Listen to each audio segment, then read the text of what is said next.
Welcome back. Heading into the bottom of the hour, we have New York City Mayor Bill de Blasio meeting with President-elect Donald Trump today in New York City.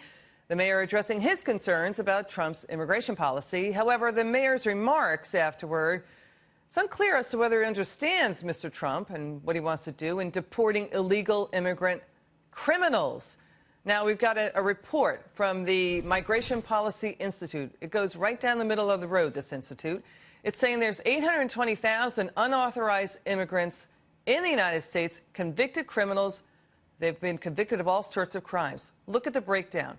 Nearly 700,000 have committed felonies and serious misdemeanors. With me now, Executive Director for the National Center for Policy Analysis. He is Lieutenant Colonel Allen West. Good to have you on the show, Colonel. Have you noticed a lack of clarity about how Donald Trump, he wants to deport criminal illegal immigrants? It looks like that message is still not getting through. Well, of course not. You have President-elect Trump, who is fighting against the liberal media establishment that is not going to tell the full story. As a matter of fact, you hear them talking about all the turmoil, quote unquote, in the Trump transition team, but you don't hear anything about what's going on with the House Democrats or with the Democrat Party itself. So it's very simple. Mr. Trump is talking about criminal illegal aliens, which you have just articulated.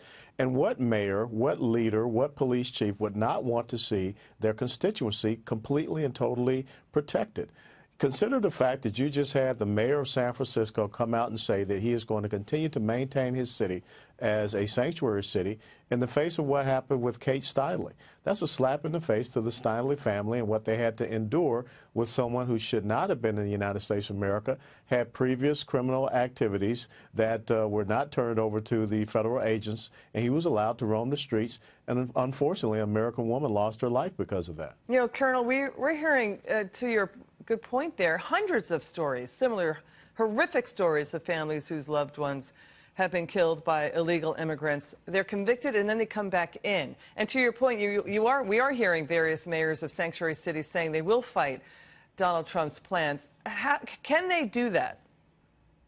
Well, sure, they can do that. They can thumb their nose at the rule of law because we are a constitutional republic. We're a sovereign nation. We have borders that are supposed to be protected. And it is up to the federal government then to say very simply, we're not going to support you with federal funding or other means by which they can, there are consequences to what these mayors and what these police chiefs are saying. And I think that the citizens of New York or Chicago or San Francisco, some of these Los Angeles, they need to stand up and say, time out on the court, coach. You know, we cannot allow people to be here, first of all, illegally, but then criminal illegal immigrants as well. That is a complete disregard of the rule of law in this country. And if we're going to have cities and mayors that think that they're above the rule of law, then we're losing the sense of who we are as a republic. You know, it looks like Mr. Trump is going to have a major battle ahead of him with his immigration plan.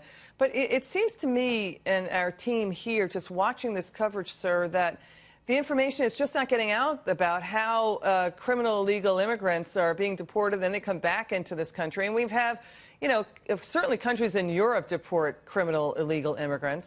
You know, practically the majority of the countries that we looked at do so. So where's the context there? What are the journalists covering and saying out there, Colonel?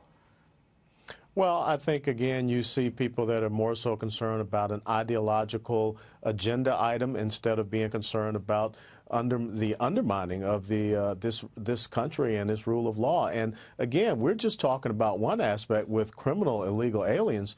Think about this. If they can easily get into this country, we know that there are, you know, some serious issues about Islamic jihadists being able to come across that border, aided by Mexican drug cartels, into this country as well. So we don't have a secure border. We're putting Americans' lives at risk, and we're playing this very insidious political game.